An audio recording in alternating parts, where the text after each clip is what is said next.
তো good morning everyone, আশা করি তোমরা ভালো আছো, সুস্থ আছো এবং ফাটাফাটি আছো। তো আমরা অলমোস্ট দেখতে পাচ্ছ রেডি হয়ে গেছি, কারণ আমরা আজকে বেড়াতে যাব অনেক দিন পর। দিয়া তো সমস্ত সকাল থেকে উঠে পুরো রেডি হয়ে জিনিসপত্র বানাতে শুরু করে দিয়েছি বাড়ির কিছু টিফিনের জন্য, কারণ আমরা অনেকজন আছি আর কি। আর গাড়িও চলে এসেছে। মাকে যেতে বললাম, মা বলছে যেতে পারবো না, অনেকটা জার্নি, অতটা সহ্য করতে পারবো না। তো তুমি থাকো বাড়িতে, আমরা বাকিটা সব যাচ্ছি। আর অনেকটাই জার্নি হবে আজকে। তো খাবার দাবারের জন্য দিয়া কিছু অলরেডি ব্যবস্থা করে নিচ্ছে।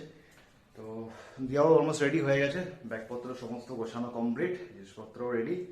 তো চলো আবার গাড়িতে যেতে যেতে তোমার সাথে কথা বলছি। Bye bye. তো আমাদের গাড়ি চলে এসেছে অলরেডি। তো আমাদের ট্রিপ শুরু হলো এখান থেকে। এ দেখছো আমাদের গাড়ি অলরেডি চলে এসেছে। বাড়ির সবাই একদম সিটে পুরো বসে গেছে।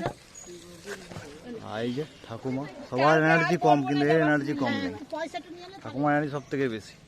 তো চলো আমাদের যাত্রাটা শুরু করা যাক আজকে।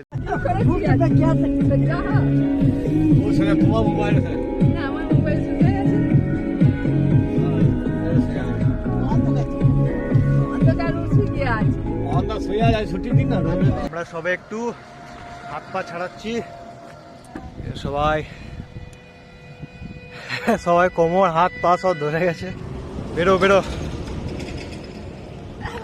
মনে হচ্ছে যেন চিড়িয়াখানায় ঢুকেছিলাম তখন, তো প্যাকটা হয়ে বুঝেছিলাম।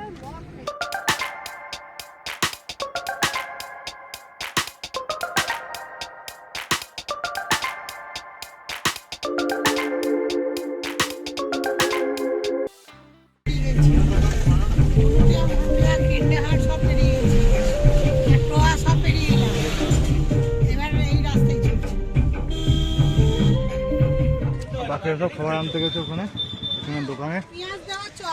আর এখন বসে বসে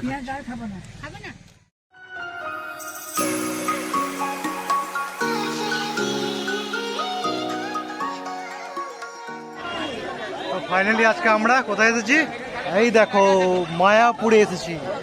এখানে রয়েছে সবাই, বাবা মা আমি দিয়া মলি পিসি সবাই মিলে আমরা আজকে এসেছি মায়াপুর। একটা দিন জাস্ট স্টে করবো, ঘুরবো ফিরবো, আনন্দ করবো। আর কোথায় কি খাচ্ছি না খাচ্ছি, কেমন রুম নিচ্ছি, সমস্ত কিছু তোমাদের সাথে জাস্ট এক্সপ্লোর ইট। এই দেখো মায়াপুর টেম্পলটা, আর পেছনে আছে সবাই। কিন্তু আমাদের চেহারাগুলো ইগনোর করো।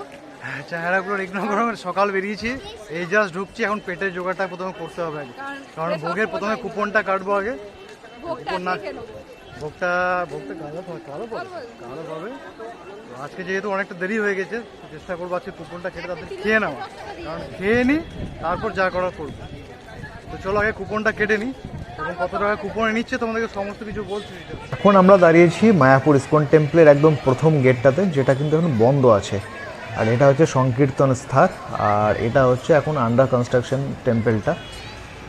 আর ঠিক তার সামনেই রয়েছে কাউন্টারগুলো, যেখানে দুপুর এবং রাত্রির খাবারের কুপন কাটতে হয়। তো আমরা অলরেডি অনেক লেট হয়ে গেছি, তো এই সমস্ত কাউন্টারগুলো বন্ধ হয়ে গেছে। এখানে গদা ভবনের কুপন পাওয়া যায়, দুপুর 1টা থেকে 2টোর মধ্যে খাবার দাবার দেওয়া হয়, আর প্রাইস হচ্ছে 80 টাকা লাঞ্চ। আর এটা হচ্ছে নামহট্ট ভবন, এখানে হচ্ছে 50 টাকা এই খাবারগুলো পাওয়া যায়। এখানে চারটে তোমরা দেখতেই পাচ্ছ। আর নামহট্ট ভবন স্থানটা হচ্ছে নামহট্ট ভবন। আর এটা হচ্ছে গীতা ভবন, এখানে দুপুর রাত্রের খাবারের কুপন এখানে পাওয়া যায়। তো সব এখন ক্লোজ হয়ে গেছে এগুলো। আর আমরা যেখান থেকে কুপনটা নিয়েছি সেটা পাশেই রয়েছে, সেটা হচ্ছে সুলভ সুলভ ভোজনালয়। তো এখানে 40 টাকায় আমরা খাবারের কুপনগুলো নিয়েছিলাম। আমরা 8 জন ছিলাম, তো আমাদের 320 টাকা পড়লো। সামনে একটা খুব সুন্দর রথ দাঁড় করানো রয়েছে। তো এই কুপনগুলো আমরা নিয়ে চলে যাবো সেই ঠিক সামনের দিকে সুলভ ভোজনালয়ে। তো ফাইনালি আমরা 40 টাকার কুপন আমরা পেয়ে গেছি। এখন যাচ্ছি আমরা সুলভ ভোজনালয়ে, ওখানে খাওয়া দাওয়াটা সারবো। ফাইনালি আমরা প্রসাদ কক্ষে ঢুকতে চলেছি। এই যে প্রসাদ কক্ষ। রাধে রাধে রাধে রাধে। মনে করবে না, শ্রীকৃষ্ণ ধামে এসছে, অবশ্যই করতে হবে। চলো প্রসাদ কক্ষে ঢুকি। ফাইনালি বসার জায়গা পেয়ে গেছি আমরা সবাই, সবাই বসে আছে। মাথার দিন গায়ে লেগে যাবে।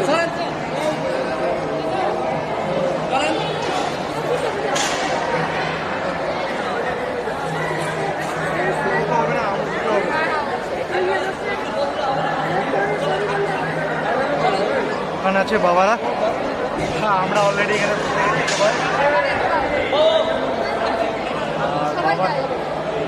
অসুবিধা নেই, সবাই জায়গায় পাবে। 3:30 অবধি এখানে খাওয়ানো হয়, কোনো অসুবিধা নেই, তাড়াহুড়োর কিছু নেই। কি খাবারে কি রয়েছে চলো খাবারটা দেখ, তারপর তোমাদেরকে দেখাচ্ছি আবার কি খাবার আছে। আর এখানে প্রচুর প্রচুর আওয়াজ হচ্ছে, তোমরা কি শুনতে পাবে না যদি বা। আমাদের ভাত পড়লো, অলরেডি খিচুড়ি দেওয়া হয়ে গেছে, এবার ভাত দিয়েছে।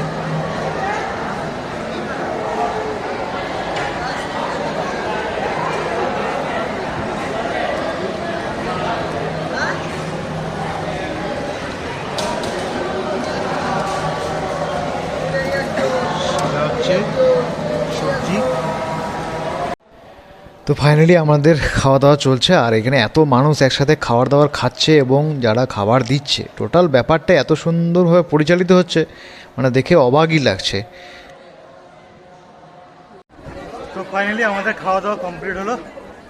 প্রসাদ পক্ষে প্রসাদ খাওয়ার পর এই যে তো বাইরে জুতো রাখতে হয়, শুজ। আমরা এদিকটা শুটা খুলেছিলাম জুতোগুলো, এদিকে সামনের দিকেও রাখার জায়গা আছে, আর প্রসাদ পুকুরটা সামনের দিকে আছে, ওই জন্য আমরা একটু ব্যাকে এসে আমরা জুতোটা পরে একটু ঘোরাঘুরি করবো, তারপর রুমে যাবো। চলো আগে রুমটা দেখে নিই, তারপর তোমার সাথে আবার কথা বলছি। তো আমরা মন্দির থেকে একটু দূরে একটা রুম নিলাম, সেই রুমটা ভাড়া পড়লো 1600 টাকা 8 জনে। রুমটা হচ্ছে এরকম, এখানে একটা বেড আছে, এখানে একটা বেড, এর এখন সাজুগুজু করছে। আর এরপর আমরা যাবো সন্ধ্যা আরতি দেখতে আমাদের ইস্কন টেম্পলটাতে। আর ওই জন্য সমস্ত সবাই রেডি হয়ে আছে, কারণ আমরা ওখানে ভোগ টোগ খাওয়া দাওয়ার পর রুম নিলাম এখানে। ওখানে অনেক রুম আছে, যদি বা মেন মন্দিরের ভেতরে অনেক রুম পাওয়া যায়, তো সেখানে অলরেডি আমরা বুকিং করিনি বলে আমরা একটু হ্যারাসমেন্ট হলাম, ওই জন্য আমরা বাইরে রুম নিতে হলো। এখান থেকে মন্দির প্রায় 1 কিলোমিটার। তো রেডি হয়ে সবাই মিলে আবার ওখানে যাবো, কারণ সন্ধ্যা আরতি আছে দেখবো, তারপর খাওয়া দাওয়া করে আবার রুমে রিটার্ন করবো। তো চলো রেডি হয়ে আবার যাই, তারপর ওখানে তোমাদেরকে সমস্ত কিছু দেখাচ্ছি।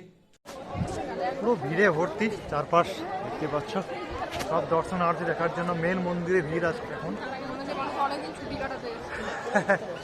পুরো ভিড় দেখতেই পাচ্ছ। আমরা এখানে যাচ্ছি পেছনে, পেছনে মারা আসছে, আমরা এখানে 3 জন আপাতত আছি। এখানে বাইরে কিছু কেনাকাটারও জায়গা রয়েছে, বইটই, আর এখানে সমস্ত কিছু। এখানে মেন গেট, এখানে মোবাইল এবং জুতো রেখে যেতে হবে, তাছাড়া ভেতরে প্রবেশ করতে দেবে না। ওখানে যে মেন রাধা মন্দিরটা, হ্যাঁ ওই যে মেন মন্দিরটা ওখানে। এখানে এখন প্রচুর লাইন পড়ে গেছে দর্শন দেখার জন্য, দর্শনার্থী আর কি। তো মানে লাইনে দাঁড়িয়ে আর কি ভেতরে প্রবেশ করতে হবে। দেখতেই পাচ্ছ প্রচুর লাইন পড়ে গেছে, মানুষজন এত ভিড় আজকে, জানি না কেন ভিড়। আর এখানে রয়েছে গোশালা স্টল, এখানে নানান জিনিসপত্র পাওয়া যায়। চলো দেখি কি কি রয়েছে ভেতরে। তো এখানে রয়েছে নানা ধরনের কেক টেকও পাওয়া যাচ্ছে, এখানে নানা ধরনের সুইটস রয়েছে। বাহ, মনে যেন সব খেয়ে নি। আর এখানে রয়েছে ঘি টি বিক্রি হচ্ছে, লস্যি রয়েছে, প্রাইস 30 রুপিস।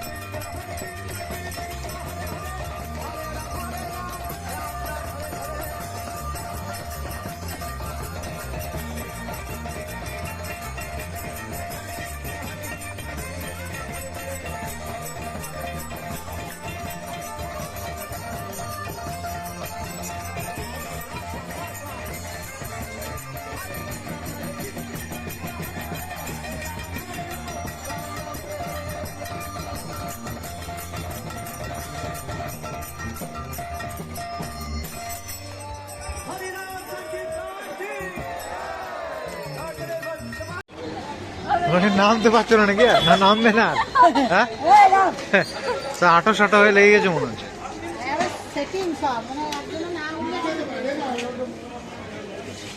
তো এই জাস্ট আমরা রুমে ফিরলাম, রুমে যাব। আর খাওয়া দাওয়া দেখি কোথায় কী পাওয়া যাচ্ছে খাওয়া দাওয়া। আর আমরা যে ভুক্তভোগীতে হয়েছে, আশা করি তোমাদের যাতে না হয় সেরকম তোমাদেরকে সমস্ত কিছু আপডেট দিয়ে দেবো এবং সমস্ত কিছু এক্সপ্লোর করে দেবো তোমাদেরকে, যাতে অসুবিধা তোমাদের না হয়। কোথায় রুম নিলে ভালো হয়, কোন জায়গাতে খাবারের জায়গা আছে, আর কী কী দর্শনের জায়গা রয়েছে, সমস্ত কিছু আপডেট তোমাদেরকে দিয়ে দেবো। আমরা তো রুমে পৌঁছালাম, এখন রুমে গিয়ে ফ্রেশ ট্রেশ হয়, তারপর খেতে বেরোবো। কোথায় খাওয়া দাওয়া যায় দেখি, চলো। এটা কুলেখাড়া শাক না? হ্যাঁ, হেলেঞ্চা।